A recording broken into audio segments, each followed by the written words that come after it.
Good evening, everybody. Welcome to the Iarmhi TV Club Podcast, episode 15, where tonight we're going to look back on all our hurling finals played over the weekend gone past. Three guests with me again tonight. Two Brendans on my left, Brendan Shaw, on my nearest right, Brendan Murtagh, and on the furthest right, Pat O'Brien. And lads, great weekend of hurling. I know we lost out one game because of the weather, but you know, we had two cracking games in the intermediate and senior B on the Saturday, and a classics final yesterday, one for the ages. I think we have to say, Brendan, you enjoyed the games over the weekend? Yeah, absolutely. Yeah, we talked about here. Friday night said that it'd be very close, and it turned out that way. Your game, you're the only cup that you have here now. Right? Yeah, there she is now, sitting pretty. Yeah, two draws after that, and the other one called off. But yeah, all entertaining games. Even the senior B, kind of. It went the same way. Kind of the senior Plunkets were dominant in the first half, and Delvin were really probably up to standard. You know, there was more in them, and they showed it in the second half. And then the senior, something similar. Yeah. You know, with Castletown and the Gales. So, no, it was very entertaining as a neutral, especially the senior one. You know, there was a couple of right good scores and hard hitting and not a bad stroke. It was very entertaining. Pat, I know yesterday was hard for you to enjoy it, but you were on with me on co-coms on the Senior B final, and you were there for the intermediate final as well. Good entertainment, good value for all the punters over the weekend in Ireland. Yeah, absolutely, and it was great to see the crowds back in Cusick Park, you know, like for hurling especially, you know, like because yesterday at one stage I think that shortly before the throw-in, the announcer said that there was no more seats left in the stand and that you had to move over to the terrace. So it was good to hear that. And I must say, like, whatever, I suppose, people behaved or heeded Frank Mescal's request not to go on the pitch. So, look at it.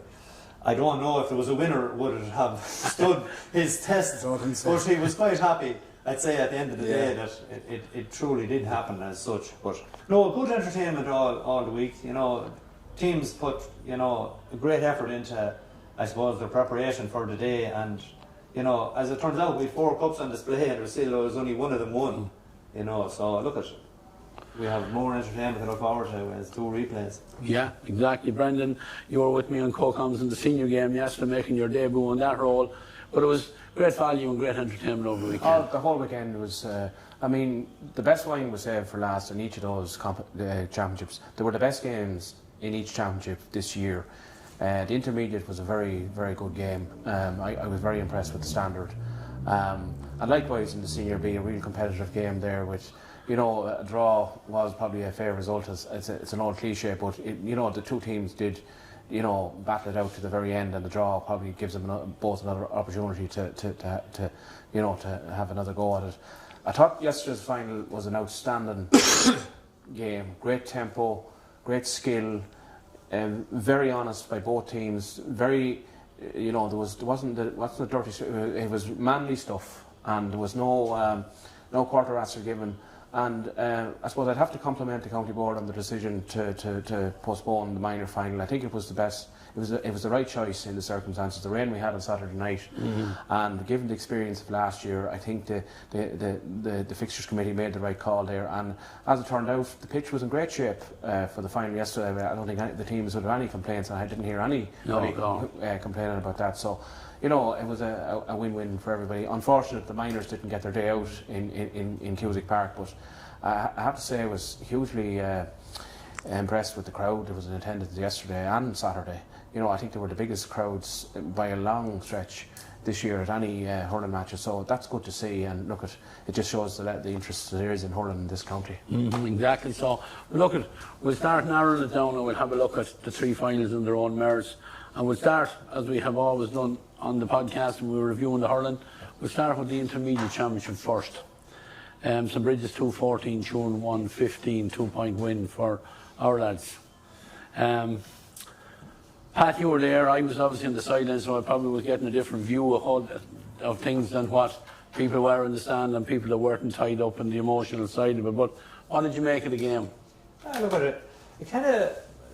I predicted it that the occasion possibly would get to the younger players in Turin, and I think it did. Maybe you know, the players like Darragh Smith and Sean Leach were leaders all through, and in fairness to them, maybe there was a little bit too much on their shoulders with expectation from the locality and the rest of the team or whatever, and just their striking alone just didn't seem to be up to the level that they had produced in the earlier rounds. You know, a few frees got away, they got hard to settle, and you know, Dalystown then, as I always said, like, they mightn't like me to saying it, but they know how to mind themselves in big days because they're footballers and they've been playing with Terrace Pass and the Bridge and Milltown, and they have come to semi-finals on a lot of occasions and the odd final with Terrace Pass and whatever, and even Milltown. So they're seasoned, hardened men, you know, that are playing hurling, and it came good at the right time of the year. So overall, the standard for intermediate was quite good. The game, you know, it went well for Bridges for a long time, but sure, gradually got themselves back into it. And momentum started to go their way. They made a great change when they brought back in young Cassim Carey, and he was a huge boost to them. Because not only did he go over the free taking, but he got on every ball that came in. He caused serious problems. He scored 2 or 3 from play. He ended up at 6 points, and he actually only played about 15 minutes. Yeah, they could have had him on nearly. I was bamboozled to know why he wasn't in at half time. Yes, someone did say that he had suffered a shoulder injury in the last group game and missed the semi-final. Now I don't know, obviously, but I heard that said today that was why he was only introduced late. But overall, I'd say when I look back on it, I'd say possibly we had an opportunity that got away from us. Now they got in front, but they only got in front on the 61st minute. And I suppose that an experienced team would know more or less how to hold out. But the next ball, they let it go down the field. They had an opportunity just to pick it up, didn't come up, and Dalystown availed of it, and the right man was on the end of it, Michael Mullins. And he was very, very clever the way he scored a goal. He didn't go for a big swing, he didn't go for the shot straight away. He actually let the ball ahead of himself, and then he followed it and clipped it in. It was very, very clever, very well worked. But sure, look at their young side, they were missing 2 very good young lads, in Danny McGrath and young Heffernan. You know, they'll build on it, they will come. There's plenty of potential there. They know now that, you know, it's not all about winning all your games all up along. It's about timing it right, being ready for the occasion, and just grasping the chances when they come. And finals don't come around that often, but they will come again for sure. Yeah, but that intermediate competition is going to get more difficult now because you have Cullion dropping back down into it, and you know they'll obviously regroup, and there's talk about getting some of their players back, some of them from abroad and stuff like that. So that, you know, there's no guarantees. Like Bridges were last in the final, I think in 14. You know, 11 years slip by, and you don't know where they're gone. You know, but I don't know, Brenda, what you made of it, but. I thought some of our younger players stood up very, very much. In particular, now I'm thinking of Chris Daly, who scored. We're seeing back. We're seeing. Man of the match to me. Yeah, he was outstanding. Like we've seen his goal on social media, and it's probably as good a goal as you'll see anyway. I suppose a feature of, I think Bridges were more economical in how they used the ball. They were playing off the shoulder, and you know, both midfielders scored in the second half, where they didn't launch the ball in. They worked it back through the channels and got the man free in the middle of the field, and there were 2 quality points, and 2 other significant scores before half time were the 2 long range frees by Paddy Carroll. He showed all his experience there, and you know, when you have that calibre of player in the team in the final, it counts for a lot. Like Jordan will learn a lot from this, but you know, they were a bit, some of their ball into the forward was a bit hit and hope. Like, you know, I know I got a goal off it, but you know, they didn't really work the ball through the lines as well as they did earlier in the championship. They kind of maybe hit the panic button a little bit, you know, and that inexperience showed there in the finish where Mikey Mullen got in for that goal. Like, you know, that was a well taken goal and fair dues to him. But you know, maybe a more seasoned full back line or that would have been a bit more cynical, you know. Yeah, but that's what he said after the fact. Yeah, I know the full back was on the last warning, so he was probably at that in his mind, not realising. Well, Brendan, like, I'm going to say it anyway, I think our lads got all the credit. I think we timed our run well into the championship. We had momentum going in. And, you know, Pat is saying about we lads that go into finals, but in actual fact, for most of those players, they've never won finals. have lost football finals. Yeah. You know, and I'm thinking like Joe Hyden was excellent at centre back, and he'd never been on the field for a winning county final. Really? Yeah. You know, and like he's 28, so like you go back.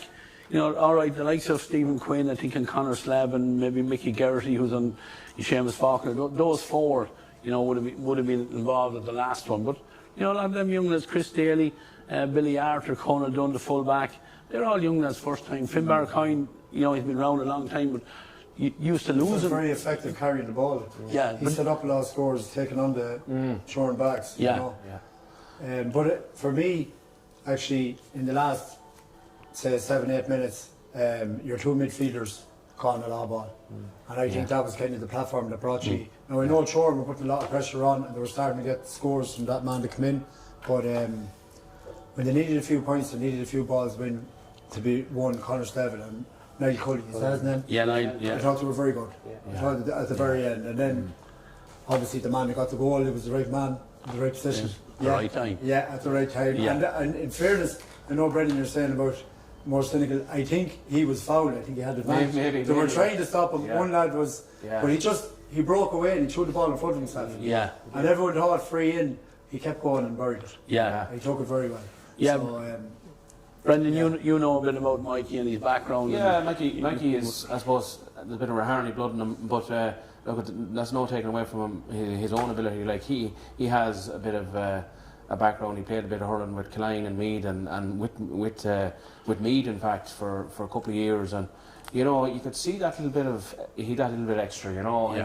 And he's an excellent striker there. He scored 6 frees. And when you have a reliable free taker like that, as you know, Brendan, it makes a huge, especially at this level. And Chorton, they missed a few frees at vital times. They missed a couple early. They did, and it probably would have settled them. And I know Kasim Kieran came on and he scored. He took over free taking, but if he was on from the start, maybe he might have, they might have scored. Even the long range frees, Pat touched on it there. Dara Smith, centre back. He's a brilliant striker, and there was 3 or 4 of them. He just didn't seem to be catching. Didn't seem to strike them at all. They were all dropping short. It happens, like, but yeah, it is another day that could go over, and it could be your day, And like, both of you guys know about the significance of frees between Niall with Castown and you, Brendan, for years. Paddy Carroll's 2 were crucial, like from close. One was close to his own 45, like, and he put a huge strike in. But like Paddy has that in his Iarmhi. We know that. We've seen him down the years doing it anyway. And like Mikey, I think only missed 1 free, and that really was the difference in the game. Like it was always going to be tight. Like we knew going in, like there was going to be nothing in that game. Like we were coming as underdogs, we knew that, but we were still confident. But he only missed, like, hitting 6 out of 7 compared to, if you look at the stats of what Shorn had from frees, like he hit 6 out of 7 and Paddy hit 2, so we hit 8 out of 9. Yeah, I have a stat here, and it could be an error, but I had Shorn on 10 wides with St Bridget's on 4. So I mean that tells a tale. Yeah. They were more efficient with the use of the ball. Oh, absolutely. And in a tight game like this, that's really that was the difference. It was. Yeah, it was the difference. But look at. But your man, Chris Daly, he was outstanding in the semi-final for you as well. He was, He was the best man on the field that day.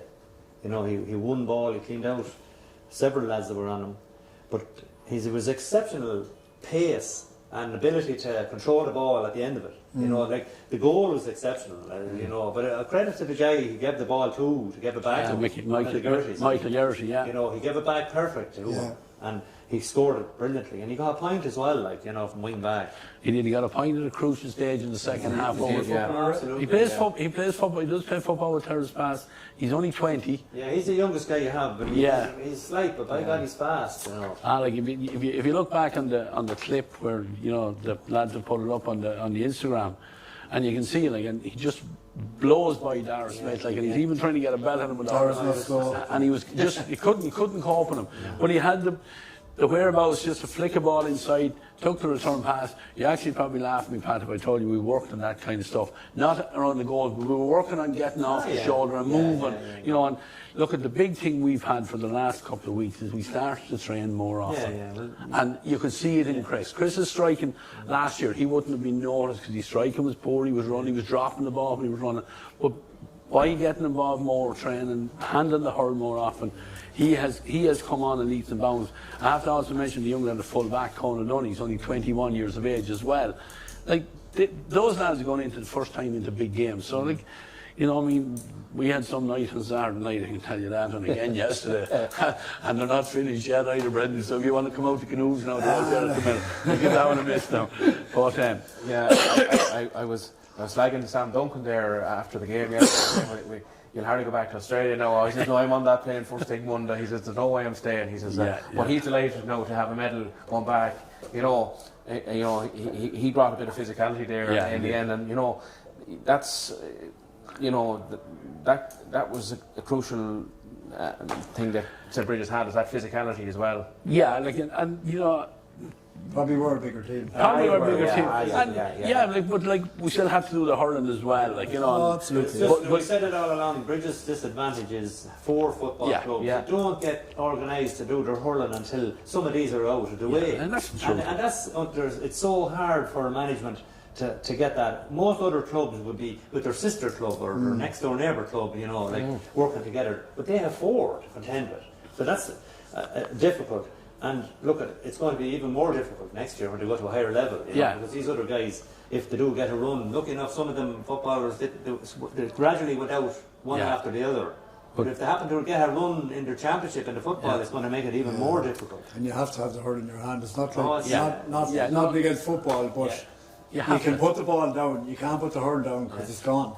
Yeah. You lose it. Oh yeah, very, very, very much so. And but look, we're starting to win that battle, we feel, out there. More and more lads just playing only the hurling, which is great for the hurling club, and we'll be hoping, obviously, with our new home, that we'll take that on a step further and get lads hurling and keep them hurling. But just to go back to your point on Sam Duncan, myself and Brent and Dermot Faulkner had, you know, we had a couple of sleepless nights over what we do with them. You know, you've been in management, you know what it's like, you've been in management. You know, Sam, when he came home from Australia, obviously his first commitment was to Milltown Pass. His father's the chairman out there, so that was his first commitment. We were trying to get him in. He was kind of didn't want to come in over other lads that have been there all year. We had to, you know, try and reassure him that there was no issue with him coming in. If Sam wasn't in Australia, Sam would have been on our first team. There's no doubt about that. So we got around him in the last sort of 2 weeks of that to come in and join us, which it just gave everyone a lift. Just the experience of him. He's an inter-county footballer, he's a huge athlete, and there isn't a nicer guy in Australia. Never mind in Ireland, because he's gone back there this morning. But Dermot said to him on Saturday evening, he said, imagine, he says, you nearly missed out on this. And, you know, like it's, you know, and it would have been through no fault of his, but he's such an honest fella, like, and, you know, I see Mark McHugh talking to him there after the Milltown Pass semi-final. I'd say he was only hoping that he would stay off that plane and you know, contribute so much to the Westmeath football team. But look, there's always great stories when you win, there's sad stories when you lose. And, you know, Frank in his presentation, he complimented Turin, and yes, he did. But, you know, at the end of the day, we came good at the right time.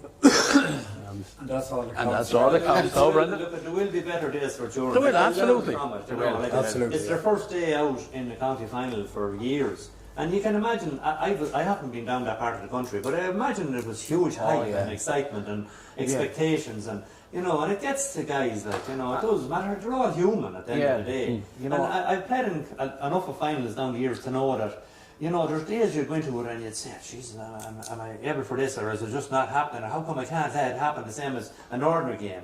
And that's just the occasion. I went into the stand, sorry Brendan. Yeah. And it was just at the start of the match, and I could hardly see the pitch.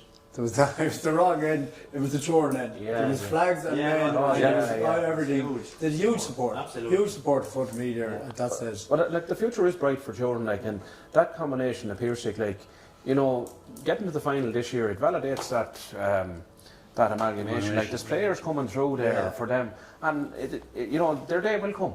You know, if they keep working on that, keep building on that momentum now, you know, and keep that focus. There's a couple of young lads that were missing as well. You know, they have to come back into it. Exactly. You know, there is going in the right direction. Absolutely. Yeah. You know, I said it here on Friday. There's a lot of similarities between the two clubs, really, in that neither of us had underage for a long number of years, lost players to neighbouring clubs, both of us. Both of us now have got on the wagon. Like Bridges now, we're supposed to play a Division 2 final on Sunday morning. That was also called. That's on next Monday, the bank holiday at 11:30 in the Downs, I believe. That's the minor. The minor Division 2. So, we're making progress on that end of it as well. We'll be hoping that out of that minor group we'll have numbers coming into a senior squad, into an adult squad next year. Yeah. You'll have more hopefully coming the year after. You'll have a couple of past nephews due to come into the year after. So it's like we're hoping just to push it on, get into Senior B and push it. That's what our aim would be anyway. But look, at the end of the day, it was our day, luckily for us, and that's how they go on finals. They're there to be won, and luckily, as Brendan said, thankfully we did win it. After that, Brendan, we moved into the Senior B final, and this was a kind of a funny game. Plunkett's dominated for so long. Delvin took over. Yeah. And then Plunkett's, had the chance to win it towards the end of it as well. I think that Delvin were very disappointed conceding 3 goals in the first half, and a lot of those the goals, the 3 of them, if I recall them rightly, they all came from deep runs right down the middle, and that was a mountain to climb for Delvin conceding them goals, but they manned up in the second half and they stuck at it, and they played some brilliant hurling there in the second half to get back and went ahead, and there was great drama at the end. Plunkett's missed the penalty, not a miss, they scored a point, but that was it was a frantic finish now. Right, yeah. And look, I think there's a lot of both teams will feel they have areas they'll have to improve on now for their replay tomorrow night. Yeah, Oliver Plunkett's 315, Delvin 121. Again, great scoring. But I think a feature of a Pat, you were on Cork when we was Josh Collin in the middle of the field, 6 points from play, is a great return in the county final. He was a standout player from the early part. When Delvin, nothing seemed to be going for them, he was the shining light. Because when Mullingar were tearing up the script at the other end by walking up the centre and getting these goals, he was chipping away with point after point. Every time he touched it, he was putting it over. He has got that. He used to be known as a corner forward, but he's freed him out around the middle of the field. He's very skillful, and he has that ability to express himself. But things just couldn't happen for Delvin. Everything they tried was going the opposite way, and it was going well for. But to concede 3 goals, it was 3-8 at half time. It was a fair score in any game. So fair dues to Delvin. They held their head. They kept their shape, and they went 4 points up deep into the second half, and that's when I felt they lost their shape. Yeah. They kind of retreated back too far, and one of their main talisman was Dara. He was way too deep. He was the get-out man up front. Especially when they were a point up near the end. Yeah. He was stuck in the half back. Yeah. He actually caused. I think it was him that gave away. Was Aaron Craig's foul the penalty or a free at the time? I think it was the penalty. Was it not? But it was Dara, I think, that came across. Maybe, No, I think that was a free. That was a free before the penalty. Yeah, before the penalty. Oh, sorry, Yeah. it was Ormsby who got the penalty, wasn't it? Pardon? It was Ormsby. Shane Ormsby. Shane Ormsby was Yeah. the Aaron got a free before Yeah. that. But they had done everything right, but I felt that Aaron or Dean Ellis, was.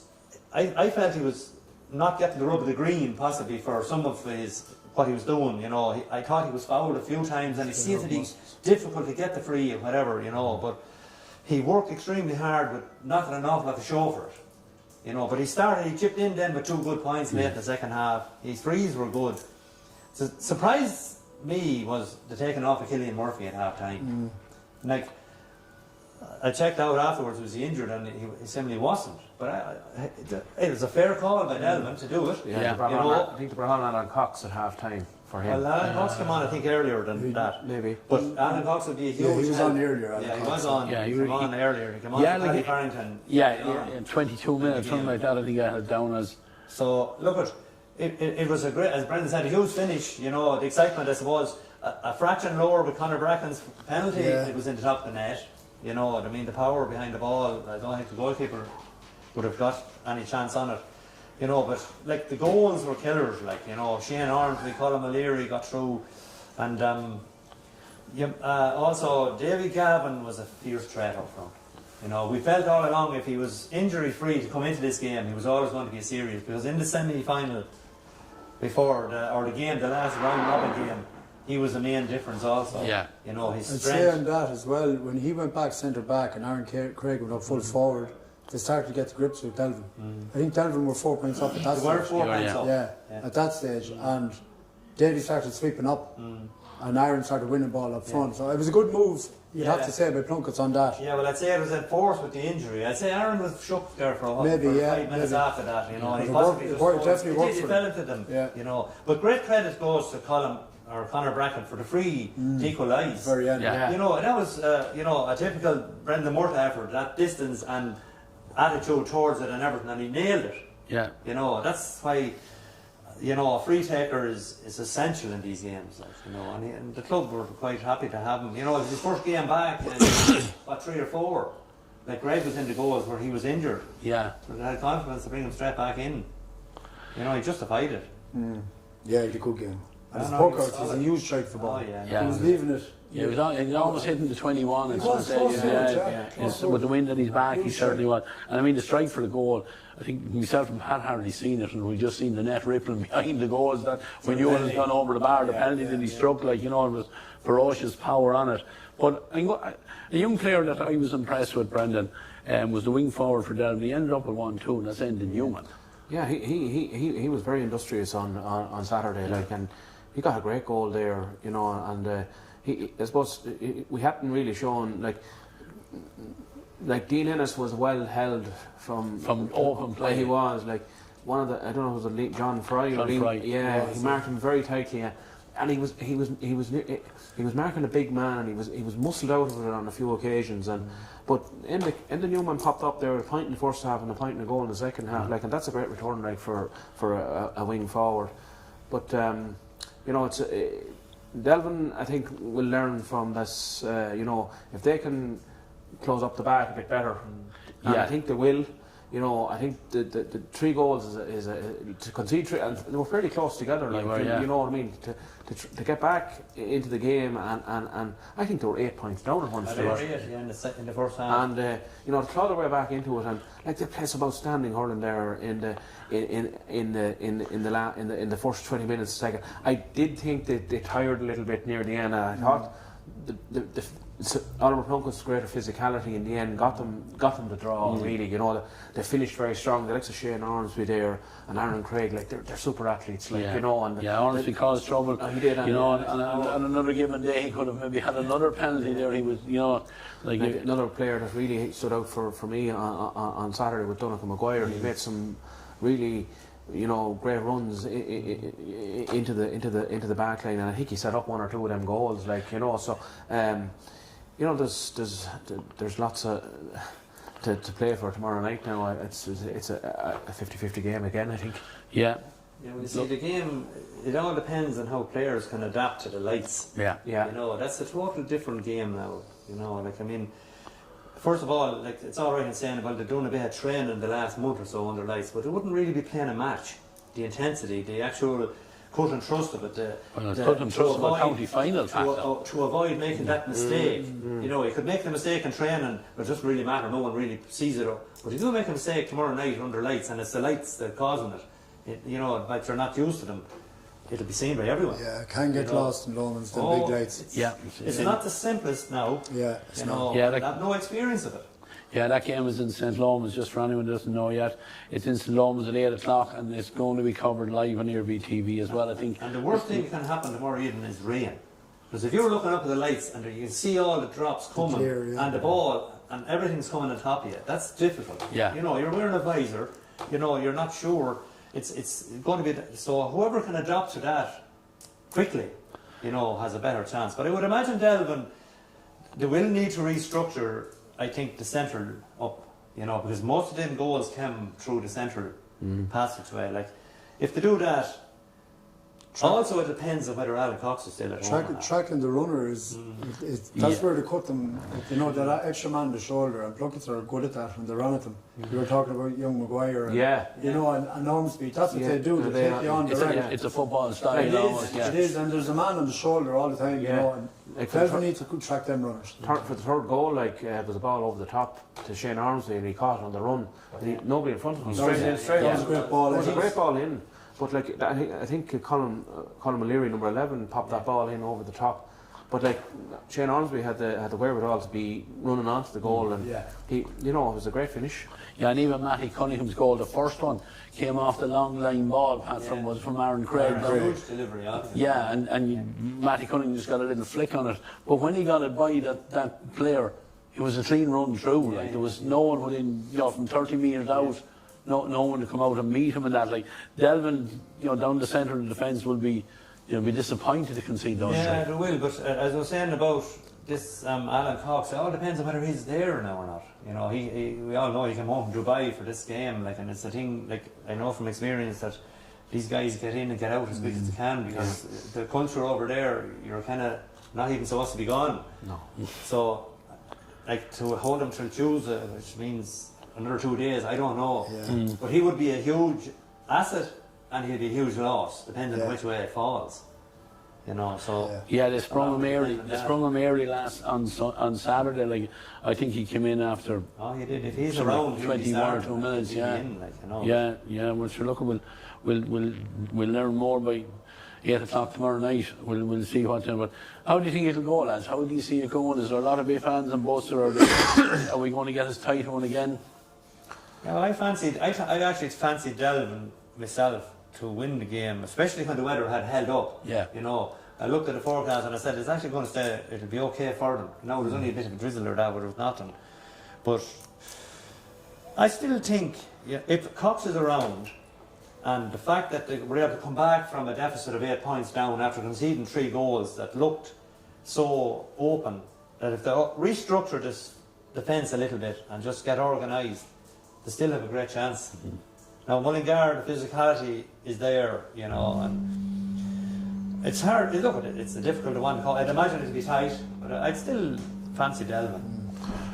Pitching, Lomans, Brennan, is good as well. Like it's sand-based pitch, so it should be good. It should be good. But I suppose, like both of these teams, it wouldn't be familiar to either of them.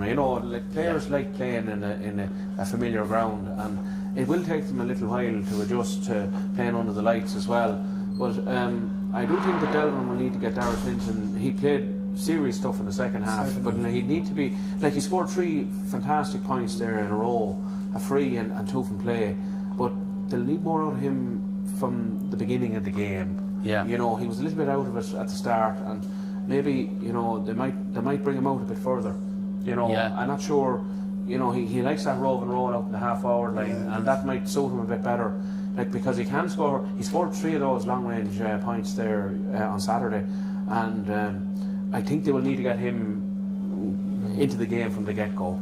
Yeah, he exploded into it really in the second half. He had hit 2 or 3 bad wides in the first half, where he hit kind of maybe over the shoulder. He has a tendency to strike too quickly. He doesn't. He expects to be in the position that the goals is always behind him. That when he swivels, he expects his shot to go exactly where he thinks. But he needs to move his feet just that small 2 steps. Doesn't even go for the third one. If he even moved 1, 2, and then struck, I feel he'll get more reward out of it. But when he gets it right, he gets it right. Yeah. He has the ability to do that.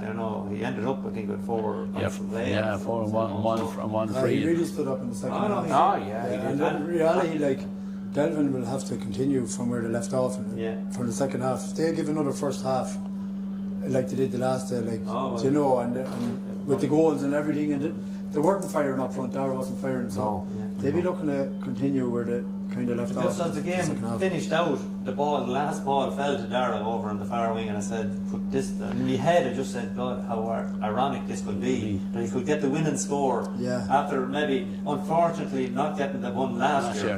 But it didn't just happen. So I think, look, it was a fair result, I think, at the end of the day. Just a little stat there myself, I was doing it during the game, and Delvin had 6 wides in the first half and 5 in the second, so they'll need to get their radar tuned for tomorrow night, because there were a lot more shots in the second half. But if they want to get over the line, then they'll have to get that shooting percentage a bit higher. Yeah, absolutely. But look, it's an intriguing fixture now for tomorrow night, with all things taken into it under lights.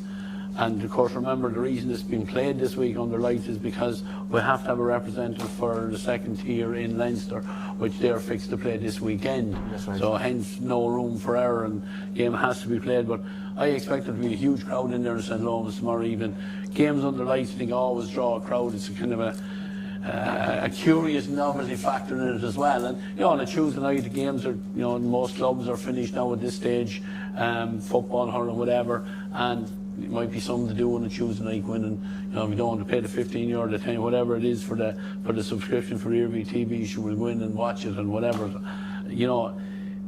It's I think it's very hard to call it now for tomorrow night. I think it's just so many ifs and buts in it.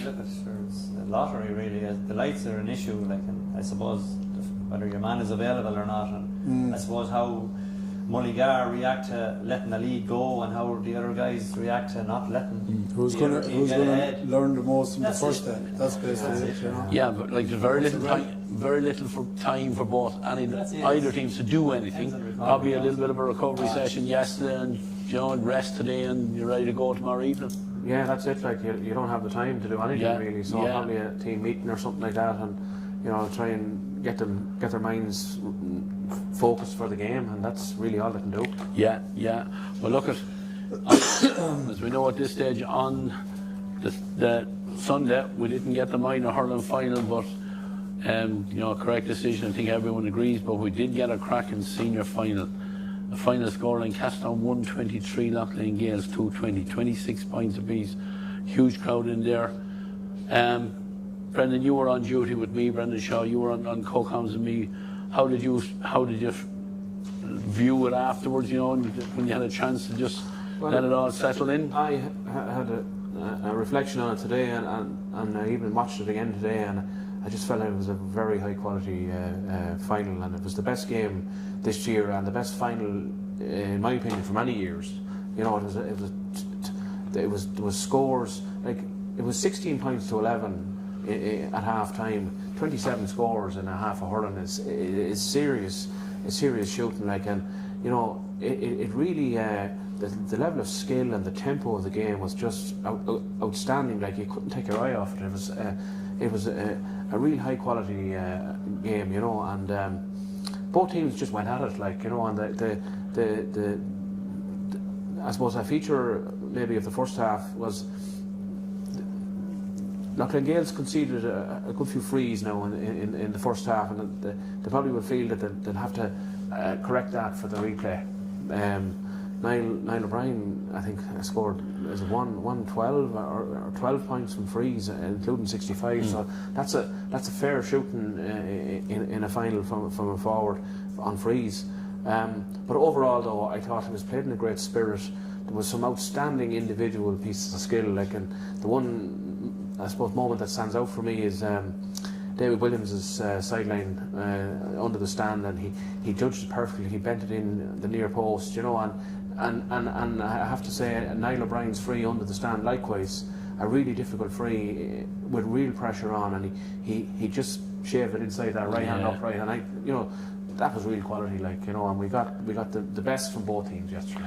Brendan, you would have been looking at it, I suppose, with two hats on, just looking at the game itself and what it was, and then obviously with your selector going forward hat on as well.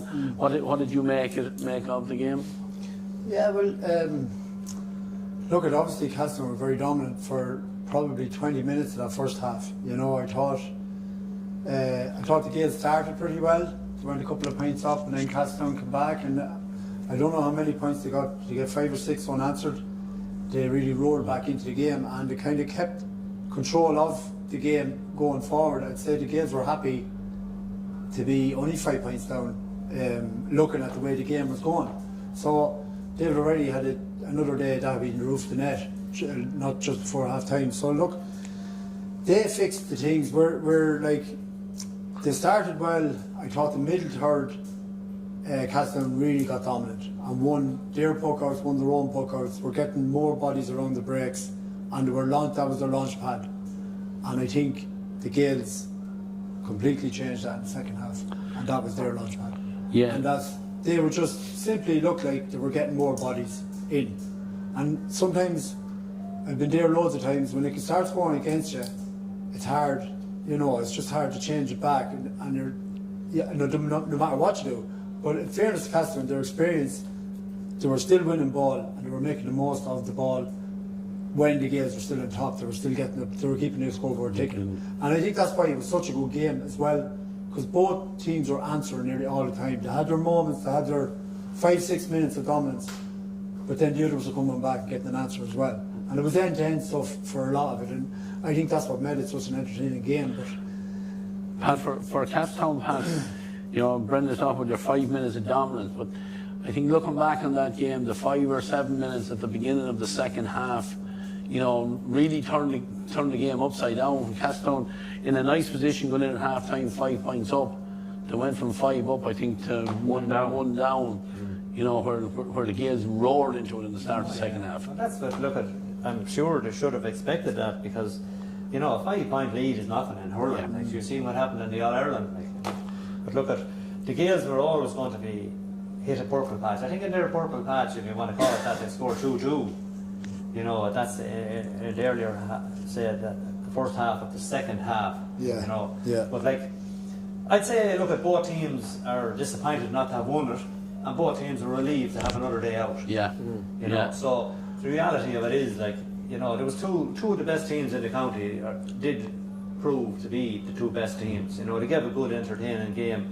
The crowd, from the neutral's point of view, I'd say I really enjoyed it. From a perspective of both clubs, well, they were always on edge. Because it was drifting away from both of them at some stage, and then they both came back into it. And I suppose a fitting result at the end of the day that it didn't come down to a last puck of the ball from a free or something, and it'd be heartbreak for either one to lose it. So look, we'll all dust ourselves down and look forward to going again. Yeah, bank holiday Monday. Not sure the time on that. I think it's 2 p.m. 2 p.m. on the bank holiday Monday.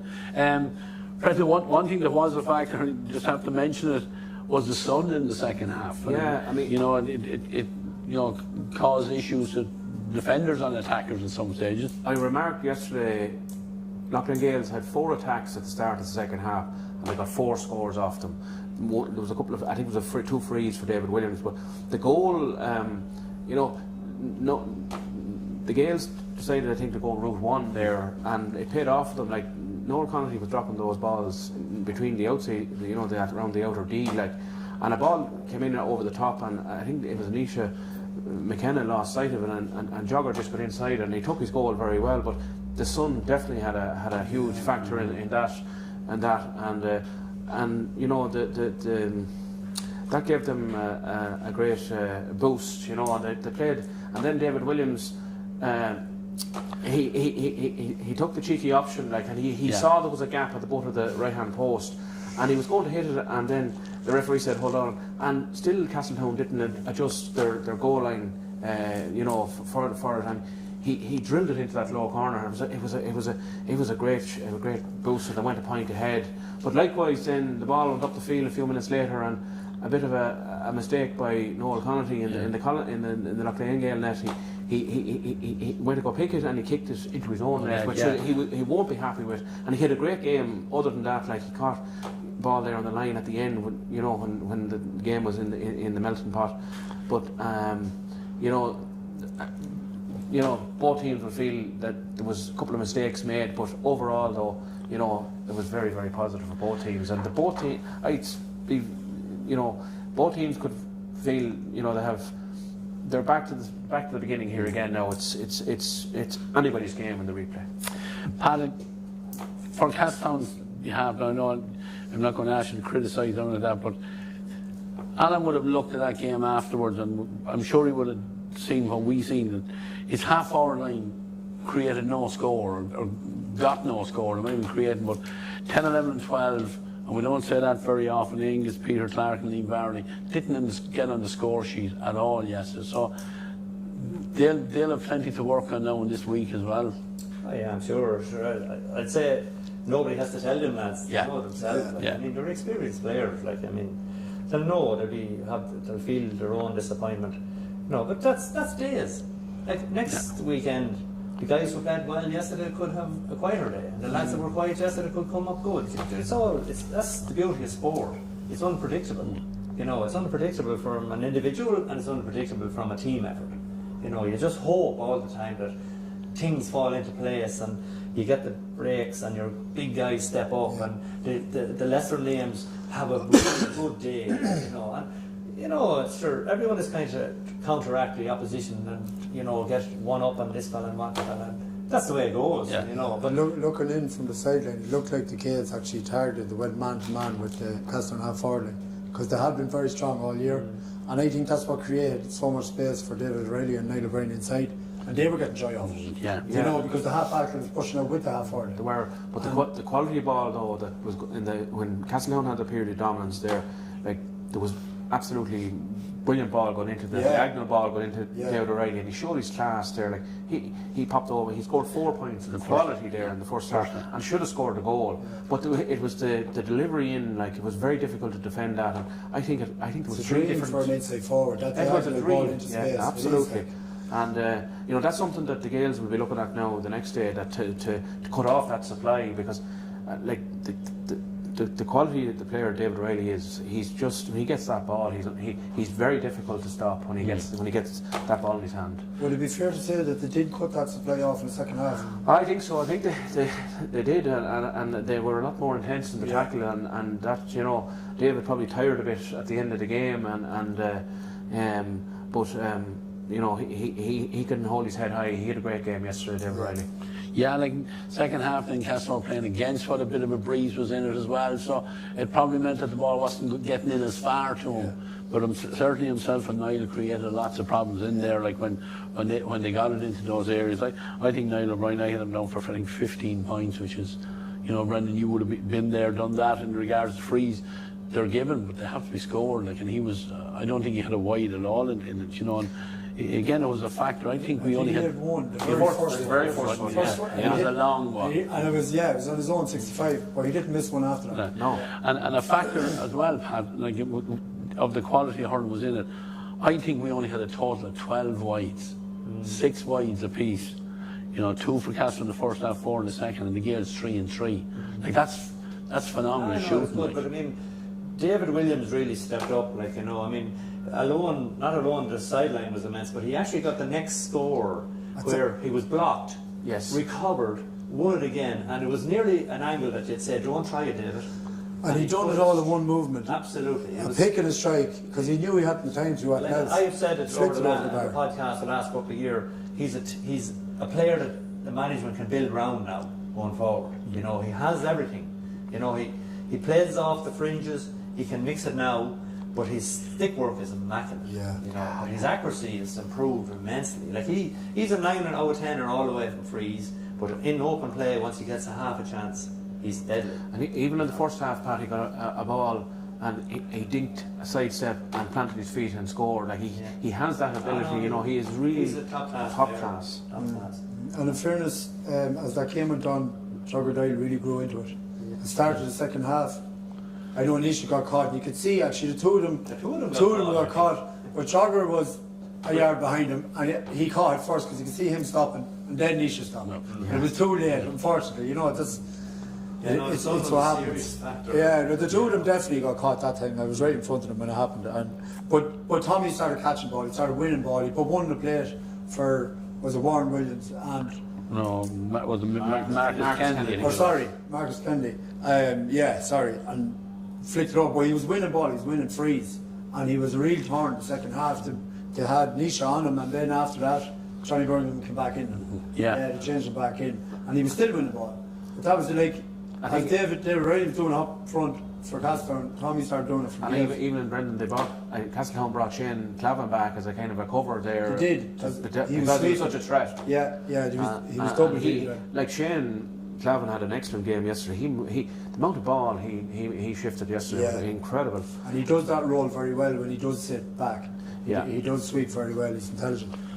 Yeah, just on David Williams there, I think for 111, I think is what he ended up with. Which again is phenomenal scoring in a county final. But you know, but their inside line as well. Another one player we didn't mention, Owen Daly. came into the game as well. Like, he's a huge man. He's a great target when they brought him out to the half-forward line to win possession. And it's a great advantage when you can get primary possession from your own puck out. Yeah. You know, it sets up everything from there then. You know, Marcus Kennedy got 3 points and Aaron Kennedy got points. So, you know, you had 5 of the Loughlin Gales forwards scoring. Like, and surprisingly, the only forward that started that didn't score was Derek. You know, just didn't work for him. Yeah, and he'd probably be another day, 3 or 4 shots in the first half, they'd go over. Another day, Derek Nicholas nailed them. So just look, you have days like that. I'm sure he's looking to put that right the next day. That'll be all that he has in his head, I'd imagine. But like Tommy Doyle is a handful. Matthew County is the size of the man, like, and his ability to read it and catch it. And Owen Daly is just a step behind him. Like. They're the twin towers. Huge like, men, they're two huge men in the air, like, you know. So they're a handful, no matter where they are. Yeah. You know, matter. It's hard to know what to do with them, but you have to play them anyway. That's like and they use them well. Like Joe used them well. You know, you have Tommy started at 12. Next thing he's drifting in around the front of the goals, and there's a high one, and suddenly it's 1-on-1. And you know, we know him from being a full back that 1-on-1 you nearly put the house that he'd win it, and he's winning it at the other end now. And like once he gets in his hand, he has the ability to play it off, or he has the stick with the net, like what he did. Like he gave the keeper no chance when he got inside. Could have the luxury of having him up in the forwards and have someone of his own ability at the back that wouldn't have to be like all his career basically with Westmeath has been in the defence. Yeah. You know, but in his moving on in years, I suppose he would be a huge advantage up front. You know, at the level Westmeath would be playing in if he's there. Like, you know, but I mean, he can't be everywhere, I suppose, for a county team. But he's very well utilised for the game. Yeah, he definitely grew into the game. Just looking at it, I think Shane Williams was the same. He grew into the game. He kind of drifted back into the half-back line. I think that suits him as well, kind of sitting back. And he struck a lot more ball in the second half. He did. I think a major factor in the fact that Castellon's half-forward line didn't get on as much ball. Yeah. He was back in there kind of as an extra man, you know, mopping it up. And like he's a great striker of ball. When he gets to open his shoulders. He's a very elusive player. He always seems to be where the breaking ball is, and he just has that ability then to swing that hurl in a very tight space. And you know, he was on an awful lot of ball. Now Morgan Gavin was detailed a man marker yesterday, and Morgan had a fine game as well. But you know, a player of David Williams' skill, like, he's so elusive, and he's always going to be where the ball is, and that's, you know, he's a joy to watch. Yeah, like in fairness to Morgan Gavin, I think David, looking at my tally, only got 3 from play, like, which, you know, you'd take if you were marking David Williams, if you can hold him to 3. And look at Dan Higgins is an unheard of player. Like where Niall got the big amount of scoring, I think I only had him down from 1 from play as well. So, you know, Dan is, you know, he's underrated, I think, but he does an awful steady job in there, and he has grown into that full back position and allows the Gales to push the jogger up in front. They know the house is safe there with Dan there. And another guy that had a super game yesterday all the way through, Philly Riley, he was outstanding from start to finish, and you know, he defended really well and cleared a lot of ball there all the way. He's a real warrior, isn't he? Any break, he's in like a target. Yeah. You know, but he's getting out in front. He's delivering the ball. He's competing every ball. Yeah. He really is a great competitor. Yeah. Looking forward to the replay now this day week. Who learned the most yesterday? Who has the more scope for improvement? You know, how do we see this one going over the week? Again, there's not a whole lot of time to, as the fella said, you know, fatten the pig in the last week, so there won't be a chance to get a lot of work in over the week. There'll be recovery, I'm sure, for both of them as well. But Brendan, on your side, who do you see him having more scope for improvement? I will throw the question as well. Castown had no game for 5 weeks. Did that bring them on now? Will that be a help to them going into a replay? Yeah, absolutely. I said it here on Friday night, that semi-final is always a help, I think, personally.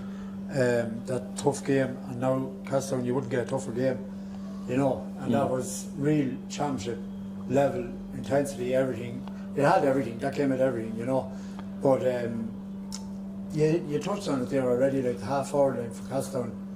You know, them lads, and Pat said it, you don't have to say that to them boys. Them boys will want to put, no more than Derek and Nicholas you were talking about, they'll want to put that right for the next day. And look, it's down to who probably learns the most and who has more lads that probably didn't perform. Are they going to stand up the next day and if you ask me, that could be Casper. So, saying that, the Gales had a huge second half, and if they could repeat that for 2 halves, they'd be very hard bet. Yeah, it's a big ask though, Brendan. It is a big ask, and replays generally don't live up to the Original No, but Brendan, I'd agree with him. If Castletown can get their half-hour line moving a bit better, they'll feel that that there's scope for improvement there. But likewise, the Gales will feel that they've matched Castletown all the way through here, and this game is still 50-50. And I think a factor that will come into this game is the hunger and desire, and it's going to come down to it's not going to be an open game, or it's going to be a tight game. I mean, that'll be a factor in it next one as well. Who wants to win? Who wants to win it most? And that hunger and that desire is going to be a key factor in this game in the replay. I couldn't call it. I said it after the game yesterday. It's still 50-50 for me. Pat? Yeah, but it was always 50-50, a bar for Paddy Power. Yeah, Paddy. Yep. But apart from that, What was he to say that no, Pat? I don't know actually. You won't agree with him anyway. But I want to tell one thing, Brendan. There's a few wise guys got money on the 20-1 draw. So I was amused actually. Pat one of them as well? I think he was. I think he might have been. Actually, and I was amused yesterday evening going home. Seamus O'Brien told me, he says, I was raging, he says, I didn't put the money on the draw. And I done it the day before. And I said, Seamus, did you not think Crumpets were going to win? And he walked away. And I said, look, it's the way, I suppose the way it was, but look, Brendan said it's a 50-50 game. Sure, it was no different than the first day. It was always going to be a 50-50 game. It's hard to call it. Replays sometimes don't tend to be as good, but if we look at the comparison last year, the replay was absolutely fantastic after the senior final and ended up in another, if you wanted a replay, So look at the best of luck to both of them, and hopefully they're all fit and well to go at it again next week. And if they can give us as much entertainment as they did yesterday, we'll be all happy to have a look at it anyway and see how it goes. I'm sure, like anything can happen. It's a bit of luck, I suppose, on the day. And the weather, there could be the pitch now could be a factor because you have 3 big games next weekend, all depending on the weather there. And like a lot of people are going to walk on the pitch after celebrating with teams who win and whatever. I suppose both teams will be hoping that all the 3 finals next weekend will be draws and there'll be nobody on the pitch. So Frank would be hoping for that. Frank, first of all, but it is what it is. I'm sure. Look, it's all in the spirit of the game, and it was entertainment for most people. And as I said earlier on, it's great to see the crowds back. It's huge crowds. The terrace was even full. Yeah, first time in a long time I've seen, people queuing to get around the corners at the various ends of the ground, which is a great sign. Just one thing when Patrick just mentioned about injuries, we did see Dara Daly and Loughlin Gales full cornerback getting a bit of treatment to an injury. As the game was over, he was still receiving treatment. So look, we hopefully both sides will get everyone they want on the pitch next Monday evening. If Dara has an injury, we wish him the best of luck and hope he gets recovered in time, that it wasn't too serious. I don't know. We just seen him, Brandon, myself. He was in the dugout there with the St John's ambulance people there. So it looked like a hand injury to me now, but I couldn't be certain. I don't know, but just I'd hate for a lad after giving a performance like he did yesterday as well. He was outstanding, and that he can make the replay and doesn't lose out on it. But that's just a little bit on it there. But just Ray, we were talking how skillful in Everton David Williams was. Last Sunday, his younger brother Connor played for Napiercy against Clonagale in an under-16 A final. And if anyone ever wanted to see a young lad, he scored 215 from number 6. But also at the other end of the field, Conor Alley scored 215, but he was wearing number 14. He's a bit closer to the goals. He was, but 2 young lads at 16 years of age, they gave an absolute exhibition. But this Conor Williams coming forward for the gate, I'd say if they could change the rule from 18 to 17, they'll all be in straight away because he's phenomenal. Yeah. If he gets in beside David, he's scoring. Strong outfit in the forwards. Yeah. Forward, And I seen yesterday, there was various awards done at half time of the games yesterday, I think, for all the young lads that made their senior inter-county debut, but there was also an award given to Conor Raleigh for winning the All-Ireland long puck. Yeah, It's great to see his grandparents there. Johnny. Hurling again. Get it in, Brendan. No. I'm talking about his grouse. Johnny Leonard, and there's great pedigree on both sides. Pedigree is there, and fair play to him. Conor has a real bright future ahead of him. We hopefully he will progress and develop. And like a lot of these young lads, he's talented in almost every sport, and we'd like to hope that he'll stick to the hurling and come through and play adult stuff, and give us more enjoyment going forward. There was only one other game I think played yesterday. Most of it called off was the LGFA final, the senior ladies final out in Ballincarrigee. Obviously we were all in Cusack Park and couldn't double up anything, but it was Milltown who won back their title. I think they regained it. 2 points win over St. Lomas. Milltown won 11.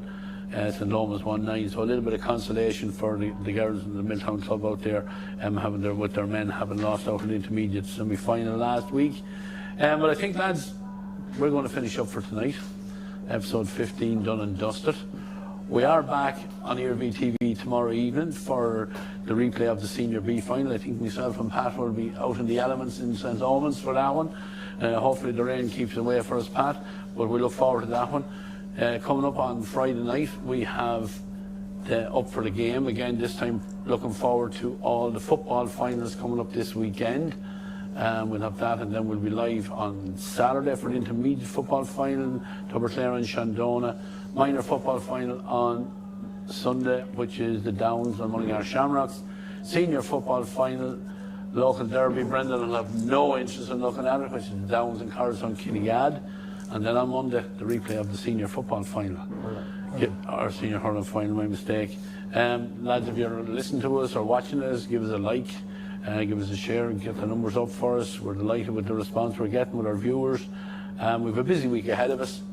We're going to finish up early night tonight, lads. Head home early. I've more celebrating to do. See you next week, or see you later in the week.